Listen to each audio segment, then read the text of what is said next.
So in all of these verses that are coming up here in the text, the way of meditating on them is the same.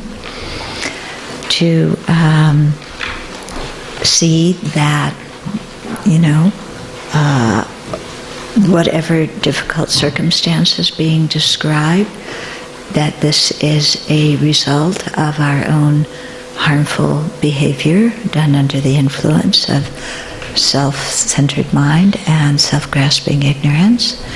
And so to not blame other people, but accept responsibility, make a determination to change our behavior in the future.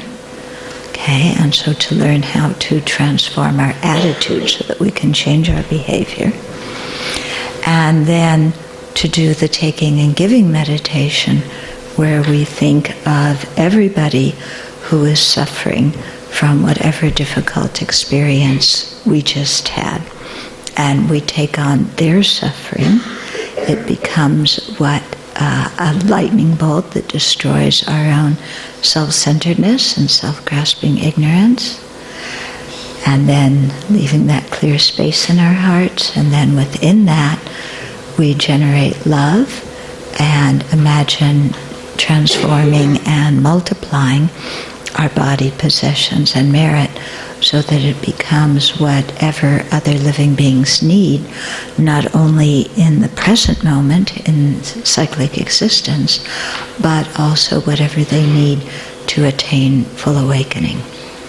Okay, so at the end of each verse, we meditate in exactly that same way, but it depending on what the content of the verse is. Okay? Clear? Yeah, so it becomes quite powerful when we do this. It becomes, very powerful. Our self-centered thought begins to squirm.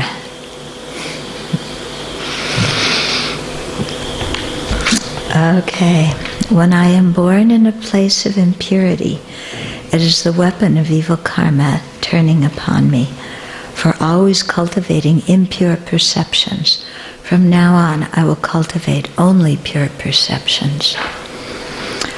So in tantric practice, there is a practice of pure perceptions, where we practice dissolving ourself, the environment, other living beings into emptiness, and then imagining them all reappearing as manifestations of our wisdom, and they appear in a pure form.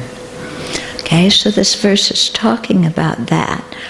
I don't want to get into the tantric explanation here. It's a little bit too advanced right now. But another way of relating to this verse is when I am born in a place of impurity, it's the weapon of evil karma returning upon me, for always cultivating impure perception. And here, impure perception being a critical, judgmental mind that is always picking at faults. Okay? And so from now on, I will cultivate only pure perception, meaning I will not follow that judgmental, negative mind that's picking faults at everyone and everything, myself, the environment, other people, and so on. Okay? So I think we all suffer from a judgmental mind.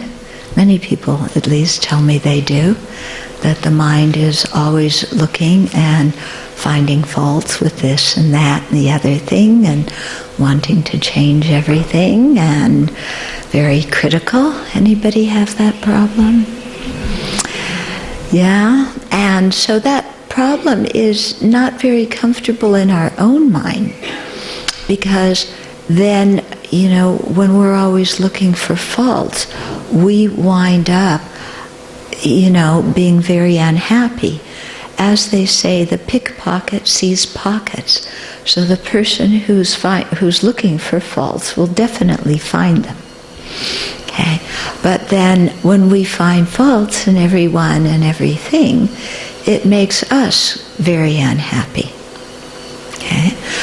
So the remedy here is to stop that negative, judgmental, critical, nitpicking mind. Okay? Now, often in stopping that mind, we go to the other extreme, and we don't want to talk about any problems at all. Okay? We're kind of extreme beings, you know. If we go to this extreme and then we say that extreme doesn't work, then we go to the other one. Yeah. So we'll go from, you know, picking faults, criticism, making ourselves and others miserable because we're nagging at them to change and wanting them to change, and they're full of faults and they're driving us crazy. And then we'll say, okay, that's not working so well. So now I won't talk about any problem whatsoever. Everything is good. Everything is okay. There's no problem with anything. Do you ever go to that extreme? Yeah? So there's something wrong with that extreme too. Because there are problems and there are difficulties and we need to discuss them. Yeah? That just sweeping problems under the rug doesn't free ourselves of them. So discussing problems and being critical and judgmental are two different things. There's a way of discussing difficulties in which we don't have to be critical and judgmental. We can simply state, this is happening, this is causing such and such a result. We need to work with the situation and do something about it. And that's very different than the ferocity of the critical, judgmental mind and how it wants to tear everyone and everything to bits. Okay, so we have to have a way of discussing problems, because stuffing problems does not make them go away. Yeah, and it causes a lot of tension within us, because we're sitting there like, okay, there's a problem, but it's not okay to discuss it. You know, you get the vibes of the rules in a certain place that, you know, you do not talk about these things. So I'm sure in the Catholic Church that was the vibe going on. You know, oh yeah, okay, there's sexual abuse, but we do not talk about it. Yeah, it endangers the church, it endangers the faith of others. It may make us look bad, and personally, it makes me feel uncomfortable. The whole thing's confusing. I don't want to deal with it. So it gets shoved under the rug, and meanwhile, you know, we saw what happened and how many more people got damaged and abused because of that. Okay? So it needs to be talked about. But it also needs to be talked about without the angry mind of, you know, what do you think, blah, blah, blah, yeah, yeah, yeah, yeah, yeah, yeah.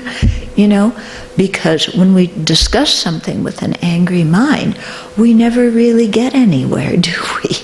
Because when we're angry, other people pick up on our anger and they don't listen to us. And when we're angry, we can't take in any new information, so we don't listen to them either. Okay? So we need to find a way of stilling our own mind and yet being able to talk about difficult things. And I think when people are able to do that, then the whole group can actually become much closer because things aren't being stuffed under the rug. Yeah? So things are more transparent. People can be more relaxed in things instead of feeling like they have to tiptoe around because certain things are forbidden topics.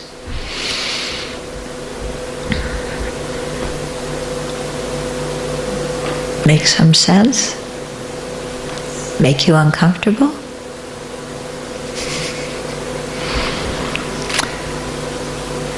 Okay, let's go on. Verse 15, when I become separated from helpful and loving friends, it is the weapon of evil karma turning upon me for luring away others' companions. From now on, I will never estrange others from their companions. Okay, so we've had this, I think most of us, all of us have had this situation of being separated from helpful and loving friends. Has that happened to you at some time in your life? Yeah? Maybe you move to a new place and you don't know anybody, or your friends move and you don't have contact with the people who, you usually discuss things with or confide in. And so you may feel lonely or, a little bit nervous or even frightened or insecure. There could be lots of feelings that arise in that kind of situation. And to say, okay, this is, again, the boomerang of my own deeds coming back upon me. And what did I do in the past? Why am I lacking or being separated from helpful and caring friends? Because I destroyed other people's relationships in the past with their helpful and caring friends. So I lured away others' companions. Yeah, so this could happen in many different situations. The one that first comes to mind is somebody is in a committed relationship and you start up an affair with that person. Yeah, they're in a committed relationship, whether married or not.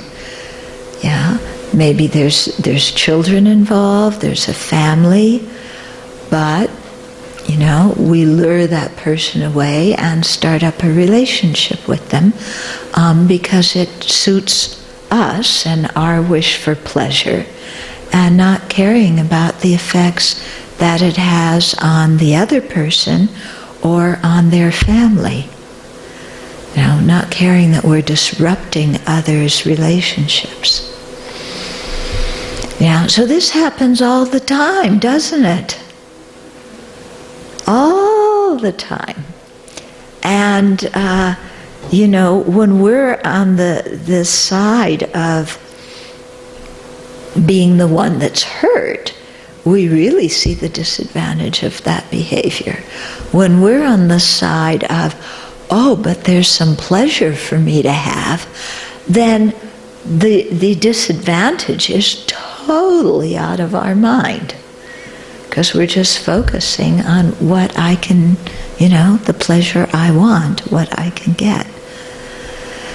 Yeah, so that's really something to be very careful of. I remember one time His Holiness, at the Dharma teachings in Dharamsala, he was talking about the results of, having unkind and unwise sexual relationships, the chief of which is, adultery, whether you or the other person is married or not. One of the two of you is involved in a committed relationship. And I remember His Holiness was teaching about that. And when we left that day, one of my friends turned to me, and he was also saying, because he was explaining the karmic results of unwise and unkind sexual relationships, the chief of which being that your own relationships are unstable. That they don't last long, that there's difficulties in the relationship, or that your spouse or your partner is unfaithful. And I remember leaving that teaching and my friend turning to me and saying, now I know why I have so many relationship problems. Why I, get involved with many people and then the relationship turns out poorly because the other person has run off with somebody else. And she said, this is what I must have done in a previous life.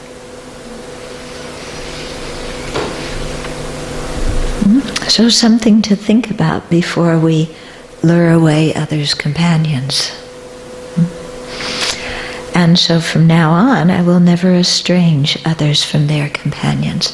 So when people are in good relationships, and here not only romantic relationships, but when there's good relationships in a family, when there's good relationships at work or whatever, to really say, I'm not going to interfere in other people's good relationships because I'm jealous or because I want some attention and some affection for myself. Rather, I'm going to look and actually rejoice that some people have good relationships and try and nurture and further those relationships and not destroy them.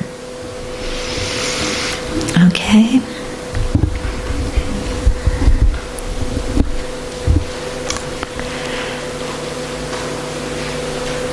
Then 16, when the sublime ones become displeased with me. And here the sublime ones can mean our spiritual mentors, or the Buddha, Dharma, and Sangha, holy beings. When they become displeased with me, it is the weapon of evil karma turning upon me. For renouncing the sublime ones and seeking bad companions, from now on I will renounce negative friendships. Okay? So sometimes it happens that our spiritual mentors are not, they seem not to be very pleased with us. They may ignore us, they may point out our faults, they may do various things. First of all, when our teacher does that, that doesn't necessarily mean they're displeased with us. It could be their way of pointing out to us certain things that we need to work on. I remember when I studied with one of my very dear teachers, I always had a lot of questions, and I was always asking a lot of questions. And at one point, he stopped looking at me and would not take any of my questions. And it wasn't because I was displeasing him. I think he was quite pleased that at least somebody was thinking about the teachings. But I think he was trying to say, hey, you're not the only one in the room. Other people may have questions. And think about the situation a little bit more before you just come out with so many ifs, ands, and buts. Contemplate a little bit more. Okay? So, but sometimes, we really get the distinct feeling that our teachers are displeased with us. Or we may be reading the scriptures and we realize that our behavior is not matching the scriptures.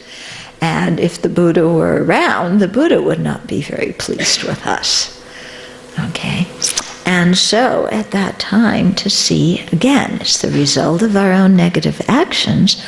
What did I do? I renounced the sublime ones. In the past, maybe I didn't pay much attention to what my teachers were trying to instruct me in. I didn't listen to to what they were, the advice they were giving me about how to practice, or the qualities within myself that I really needed to look at and work on. Instead, maybe they gave me advice and I just said, I don't like that advice, or, you're projecting your stuff on me. Like maybe our teacher says to us, you have a problem with anger. And we don't like to hear that. Yeah, so we just stomp away. Or I know a situation, one of my friends, her, most Dharma students, at least in the States, tend to be rather liberal politically. And one of our teachers was actually quite conservative. And he thought George Bush was a great president. And most of the rest of us thought, we did not like the Bush presidency, either one of them, but especially the second one. And she told me once, that she was just, Geshe-la talked about how good George Bush was, because he really gave a strong response to Al-Qaeda, and we can't let that continue, and all these kinds of things. And she just exploded. Yeah. I was like, Geshe-la, how can you say that? Yeah, she just lost her temper at that. So that might be an example of, kind of really getting into a tussle with your spiritual teacher over something that, those kind of issues I don't think are especially important ones, because you don't go to your teacher to learn about politics, you go to your teacher to learn about the path to liberation. So everybody's going to have their own political views. I have no idea why Geshe-la thought that George Bush, well, I do understand a little bit, because George Bush spoke out against China and he spoke for Tibet. So he liked him for that reason. And that was, the chief reason. And also he thought, that after what the communists did in Tibet, it was important to meet aggression with, a strong response. So he thought that was good. That's not how I would like to see the government deal with political problems. But my teachers, he can have his own opinion and I can have my own opinion. And my having a different view on politics doesn't mean I lack faith in my teacher. Yeah, it also doesn't mean I need to quarrel with my teacher. We're both entitled to our own individual opinions about something like that. Okay? But in this kind of situation, where sometimes maybe our teacher is giving us wise advice, like saying, hey, here's a good one. Maybe we have the tendency to pout. Yeah, pout? Yeah. Yeah, we have a pity party. Anybody else have a pity party? Yeah, I have regular pity parties. With my lead balloons, my sorrowful songs. Yeah. Poor me, poor me, poor me.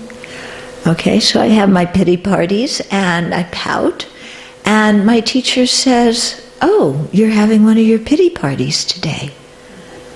And and let's say I go, I'm not having a pity party. I don't feel sorry for myself. It's all okay. So that would be an example of renouncing, good advice. My teacher's trying to help me and point out some point where I'm stuck, and instead I deny it. Okay?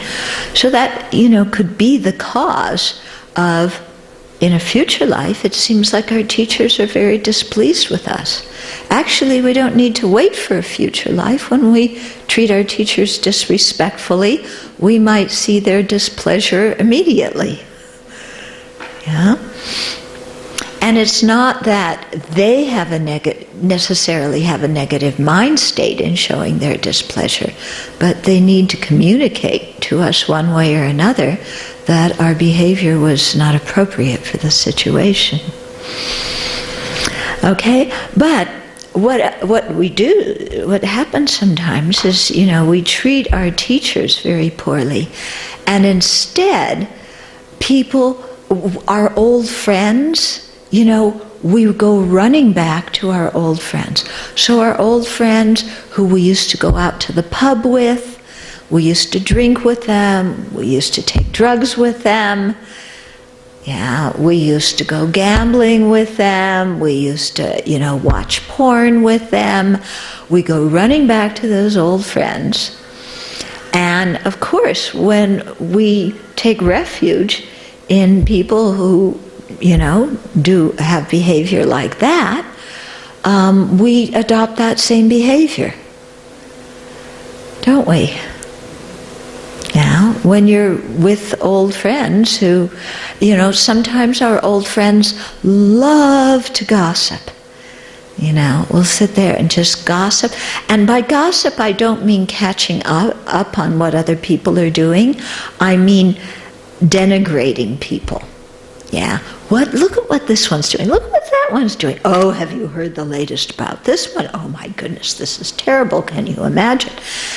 And, when we hang around people like that, then what happens to our speech? It becomes similar. Okay? When we hang around people who are taking drugs, what do? We take drugs. When we hang around people who are drinking, what do? We drink. When we hang around people who stay up all night, watching sci-fi movies, then we do the same thing and forget our morning meditation, and forget our evening meditation too, and forget our meditation at all, because the sci-fi movies are much more interesting. Okay? So, when it says here, seeking bad companions, one of my teachers explained this. He said, bad companions don't necessarily have horns on their head, and they're not necessarily people who are threatening to kill you. Very often, bad friends are the ones who seem to care a lot about us and really want us to be happy, but they don't have the Buddhist worldview, so they're only thinking about the happiness of this life. They sincerely want us to be happy, but the happiness they want for us is not the happiness of liberation and full awakening, it's the happiness of this life and sense pleasure enjoyment. Okay, so one of these friends, what would be considered a bad friend, would be somebody you come to a retreat over the weekend, and then you go home, and they say to you, "Why did you go to that Buddhist center? All you did is sit and watch your belly button in meditation and listen to somebody babble about something, and we could have gone to the beach and had a great time. Why don't you get a life? Stop going to all that Buddhist razzmatazz." Okay, so that person, is wanting us to be happy according to their standards and ideas of what happiness is. But from a Dharma viewpoint, they're a bad friend because they're influencing us in a way that is going to draw us away from our practice of what is wholesome and draw us into unwholesome activities.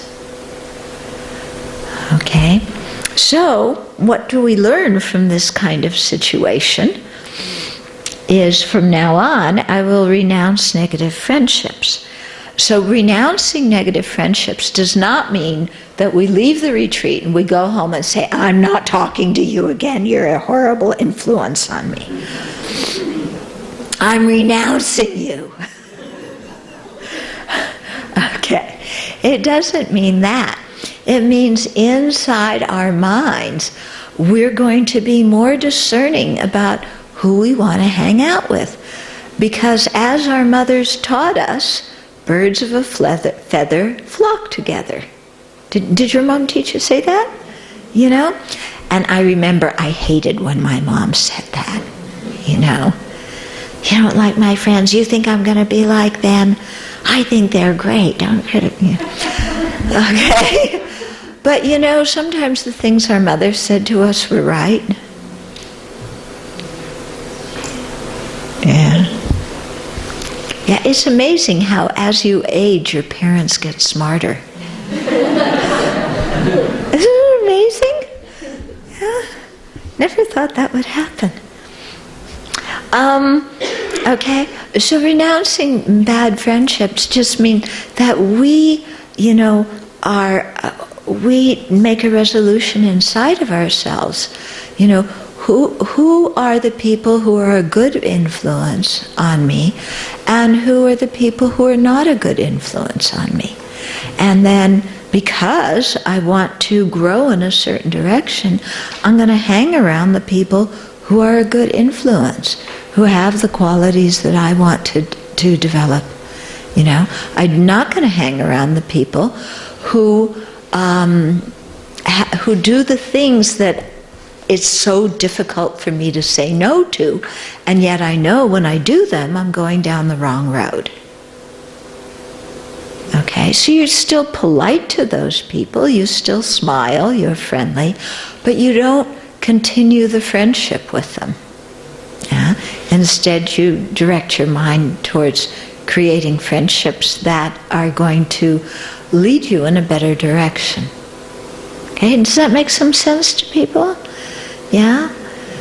Sometimes, you know, people, when they're first getting into the Dharma, they feel really uneasy about this. Like, what? Are you telling me not to go back to my old friends? Are you telling me they're all evil? No. You know, I'm not saying that. I'm just saying, check up and see how you're influenced by different people, and make decisions about what is wise and what isn't wise. Okay. 17. When others assail me with exaggeration, denigration, and so on, it is the weapon of evil karma turning upon me for disparaging the sublime beings. From now on, I will never belittle others with disparaging words. Okay, so others assail me with exaggeration, denigration, or so on. So they exaggerate my faults, and they denigrate every good thing I do. Or almost every good thing. Okay? So people just constantly criticizing me, never pleased with what I'm doing, and you know, even what I'm doing is something good, these people still criticize me and denigrate it, or they make fun of me, or they ridicule me, even if I'm doing something virtuous. Okay, so that's a rather unpleasant experience. And so what is happening? You know, why, even when I'm doing something worthwhile and beneficial, do I still get criticized? That actually happened to me quite a bit. My family didn't agree with me becoming a Buddhist or ordaining. And so there were many of those kind of comments. I remember once they said, "You're such an intelligent person. How can you believe in something so stupid like rebirth?" Okay, what am I supposed to do with that comment? I didn't do anything with it. I just let it sit. there wasn't anything to say in response to it. Okay? But, why do we hear things like that? It's because in the past we've disparaged sublime beings. So maybe there were bodhisattvas doing virtuous actions and we were very critical of them, or maybe we disparaged the Buddha's teachings, like, what is this stuff that the Buddha's talking about? It doesn't make any sense. What kind of stupidagio is that? Simply because we don't agree with the perspective presented in a teaching, or we, our teacher or some bodhisattva is doing something virtuous, and we just have a very negative, critical mind. Okay? Again, this is different than saying, I have a different opinion. Okay? We can have a different opinion from somebody, even from bodhisattvas and Buddhas and our teachers, but it doesn't mean we're criticizing them. And we don't have to be negative and judgmental when we do. Is this making some sense to you? I know it's a difficult thing to handle, because usually when we disagree with somebody, we just go to the extreme of confusing the action with the person, or the idea with the person, and that person thinks this, therefore they're a bad person. Yeah. But here you're not criticizing the person. You're commenting on the behavior and maybe saying, that is not how I would choose to act in that situation. Yeah. It doesn't mean you're criticizing the person who's doing the behavior. Okay? Making some sense? Yeah? So, but here, the thing is, we've gone to the other extreme and we're criticizing the person. So what do we learn from it? From now on, I will never belittle others with disparaging words. So let alone disparage holy beings, we won't have that negative, judgmental, critical, disparaging mind that exaggerates other people's faults with anybody. Okay? Again, that doesn't mean that we whitewash everything and say, oh, it's all hunky-dory. Yeah? It doesn't mean doing that. It just means we're not going to be judgmental and critical and disparage somebody. Okay? Take for example, maybe there's somebody in your family who has a substance abuse problem. Okay? It is one thing to get angry at that person and be really furious at them for having a substance abuse problem and yelling and screaming and threatening them. Yeah. So there's between acting like that and on the other hand saying, oh, they don't really have, I'm tired of harping on them and them, not listening to me, so I'm just going to tell myself that they don't have a substance abuse problem, because that way my mind won't get negative. Okay, so now this person has no substance abuse problem whatsoever. It's all okay. Yeah. Does that solve the problem? No. Okay. So again, it's this thing of we've got to talk about the problem and deal with it, but without the critical, disparaging mind. Difficult, isn't it? Yeah, it's difficult because we're so habituated to going to that one extreme and then pop over to the other extreme. Okay, but the only way to learn is to try it, and when we fail, pick ourselves up again and keep, trying and learning and experimenting and working with our mind. It's the only way to do that. Yeah? I just try to find anything to read and how do you help people with substance abuse in more so to get strategies, so because it seems really hard to help people who have any form of substance abuse. Yeah, it is hard. It is hard. The guys who I work with in prison, most of them were intoxicated on one thing or another when they did whatever action they did that landed them in prison. Okay? And a lot of them had very serious substance abuse problems. But they've told me that until you hit rock bottom, you don't really have the wish to change. Yeah, and I think that's one of the most difficult things sometimes in dealing with somebody with a substance abuse problem, when they haven't hit rock bottom, but they don't want your advice and your help.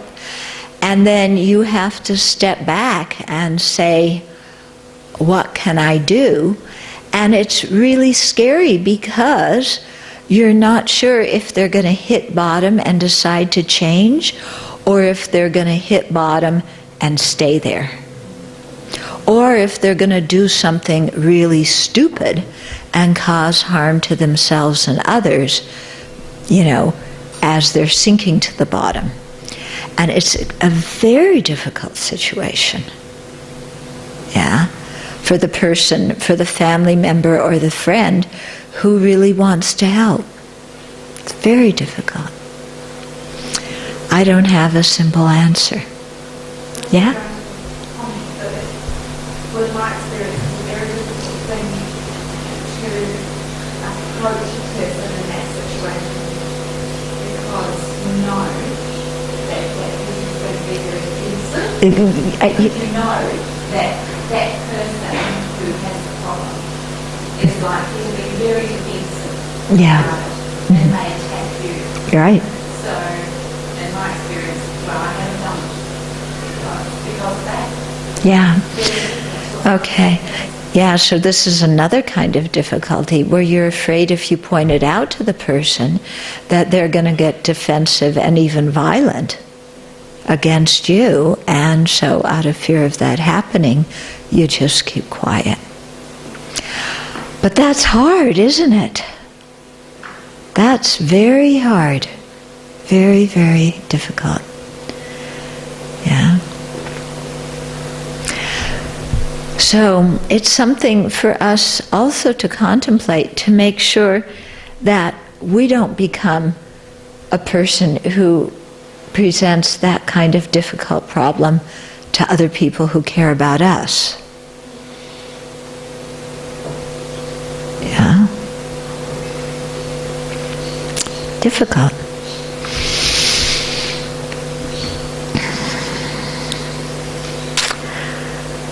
Okay, so from now on I will never belittle others with disparaging words. So we make a strong intention, and then the next day we do it again. Out come those words once again. And then we make another strong determination. So this is, here's where the process of purification comes in, where we really, look at our destructive, our harmful actions and have regret for them. Yeah. Try and find another way to look at the situation and look at the person so that at least we can have compassion and a positive feeling towards them instead of being angry and fed up. Yeah. And then to make a determination to stop our destructive behavior, our harmful behavior, and then to do something constructive, to try and repair things, knowing that some of our habits are very deeply ingrained, and it's going to take us a while to never do them again. But we keep on having to affirm to ourselves, I don't want to disparage others again. I don't want to disparage others again. Next day, there we do. We disparage somebody. Okay, so then we come home and we say, okay, I need to go apologize. Yeah, and so we conquer our pride and we go apologize to the other person for disparaging them, and we make a determination not to do that again. Okay, and so we keep on doing this, to create new mental habits and new verbal and physical habits as well. Okay, but you know what? If we put in energy and do this, we do change and things definitely become better. Yeah, so this text, on one hand, is pointing out a lot of our faults, isn't it?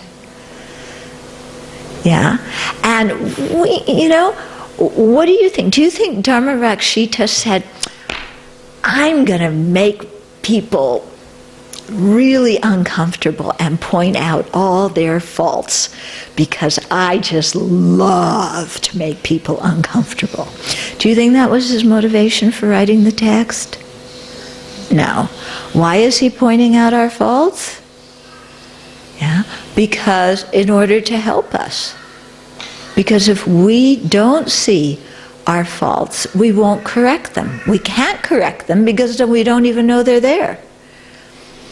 Yeah, so when somebody, he's doing this out of compassion to point out things to us so that we can really start working on them because he cares. And because he knows that even though our faults may be deeply ingrained, they cause us misery. They cause us suffering now and in future lives. They obscure our minds. Yeah, so out of compassion, then he wrote the text. So then sometimes the mind goes, well, okay, but can't he say something encouraging too? I think he is saying something encouraging. He's saying we can change, because if we can't change, he wouldn't have bothered writing the text. Yeah, if we were hopeless,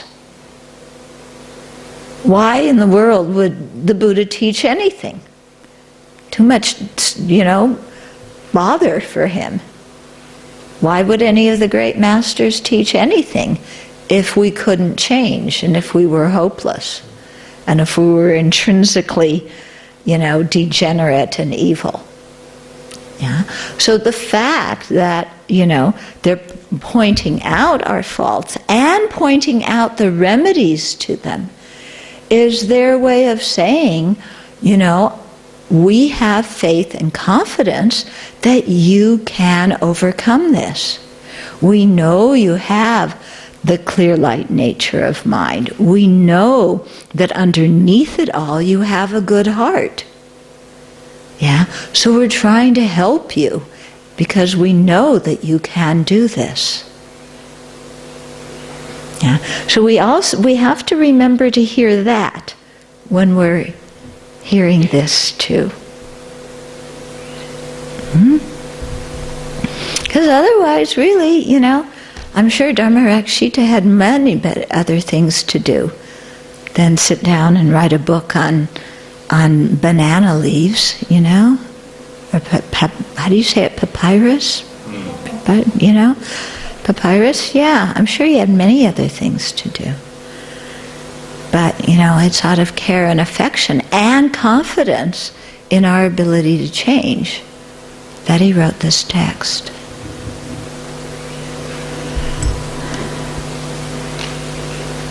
Okay. When my material resources waste away, it is the wheel of evil karma returning upon me for being disrespectful towards others' resources. From now on, I will help others find what they need. Boy, is this a timely verse for climate change and what's happening to the environment. Yeah. amazing how, when my material resources waste away, when we get to the point on this planet where we don't have enough water for everybody, where we don't have enough fuel for people, where there isn't enough food, where there's too much pollution, when our material resources waste away, and we're experiencing the results of climate change right now, aren't we? Is Australia, are you having strange things happen in your weather? Yeah, I mean the States, it's very weird what's happening. Okay? And so, they say that, I mean the whole economies of countries can change depending on the environment. If there's a drought, and then, the farmers can't grow food, then more people move to the city to try and, get jobs, and then the cities get overcrowded, you get more, problems and so on. So, actually I read once that somebody was saying that part of the civil war in Syria was actually started because of a drought. That they've had several years of drought, and so the farmers couldn't work the fields, so then all of a sudden you have all these young men with nothing to do. Young men with nothing to do can, have a lot of energy, and they can, get angry and do all sorts of things, and then plus more people moving to the city, and then there's crime because, the rural people don't have what they need, they move to the city, they can't get jobs, so they have to do something to have food for their families. So, somebody was saying that this really is a factor in the Syrian civil war. So this kind of thing could really disturb the whole harmony. Not that our world is particularly harmonious, but whatever harmony we do have, it could be disturbed by climatic change. Okay, so it's the weapon of evil karma returning upon me for being disrespectful towards others' resources. This is exactly what's happening, isn't it? Wealthy nations being disrespectful of the resources of third world nations, and we use more than our fair share of the resources. We take their resources, give them not very much money, create more waste, create more pollution, and then refuse, or at least my country, refused to sign the environmental treaties trying to regulate, carbon emission. Does Australia sign those treaties? No?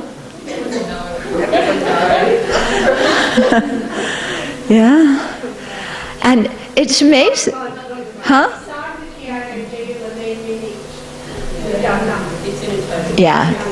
Done nothing, It's like, it's somebody else's problem. As long as we have what we want now, we'll leave it for future generations. It's somebody else's problem.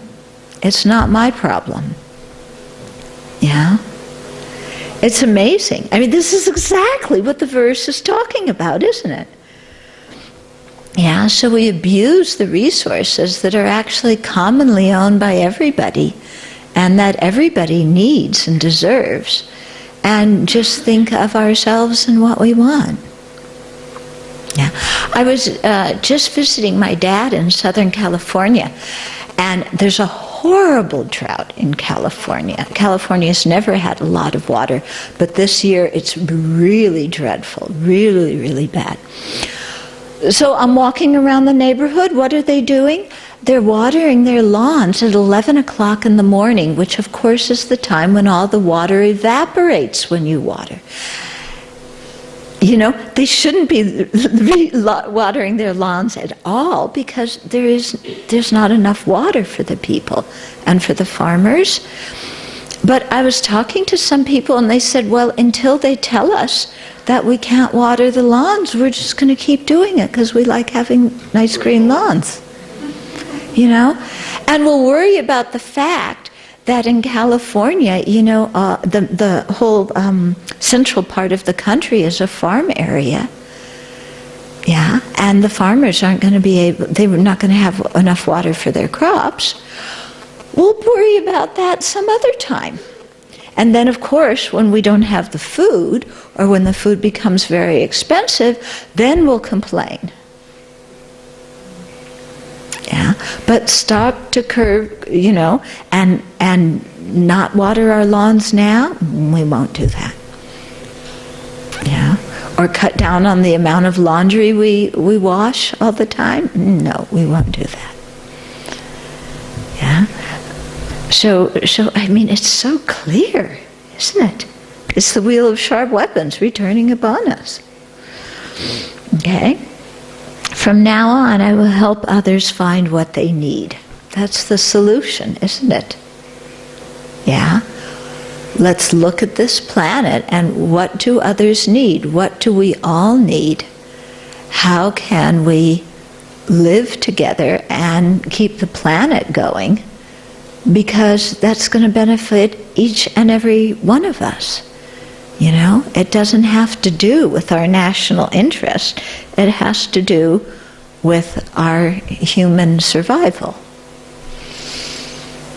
You know, I mean, national interest, I mean, of course it has to do with our national interest, but I meant that in that it doesn't have to do with, you know, I'm only going to do what's in the interest of my nation, forget what happens to other people.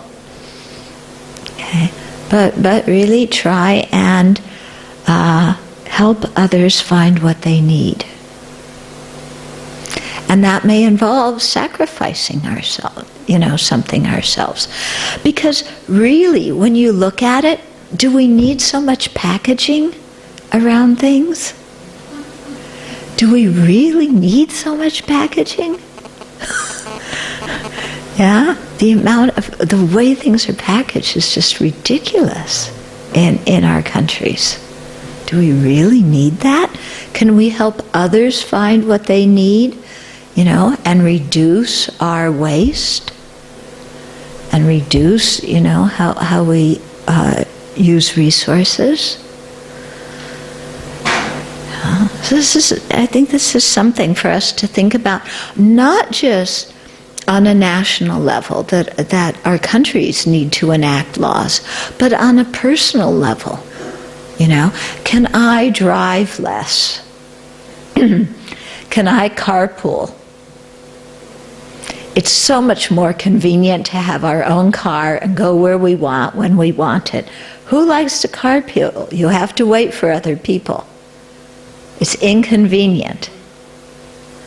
But maybe it's what we need to do to stop the carbon emissions. Yeah? So maybe we have to give up some of the things that are inconvenient for us.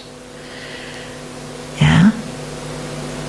I watch people sometimes with laundry. They wear something for half the day, throw it in the laundry. Use the bath towel once, throw it in the laundry. I'm very happy to see that some hotels now are asking their customers, do we really need to change your sheets and towels every day? They shouldn't even have to ask their customers that. They should just have a policy. We aren't doing that. Yeah. But even if they ask, some of the customers say, no, I want my sheets and towels changed every day, new, fresh, spanking clean things. Yeah. And then all the water, I mean, how much water do we use up washing things that don't need to be washed? Okay? So, you know, really becoming more aware and more conscientious about this. It was quite interesting for me. I was had lunch with some people who were professors of environmental science at a university. And so they taught, all about taking care of the environment. And they were telling me that, and of course they knew about all the problems the environment faced. But then one day their kids came home, and, their little kids, and said, Mom, we need to recycle. Yeah. Dad, can we bicycle instead of taking the car? And the parents told me all of a sudden they realized that they had some personal responsibility for the environment. That even though they were teaching all of this at the university, they never realized that they needed to do something in their own life to reduce the amount of consumption of resources. I thought that was fascinating. How sometimes we are blind to what's right in front of our nose, and they said this, telling me how badly they felt for being blind, because they were so surprised when their kids came home and said that. Yeah. So, something for all of us to think about. And not leave it for future generations, because we might also be part of that future generation. Yeah, if we have a precious human rebirth in the future, yeah, you might show up at Chenrezig Institute in 50 years and say, where's all the water? Yeah. So it might be us who faces the difficulties. Okay.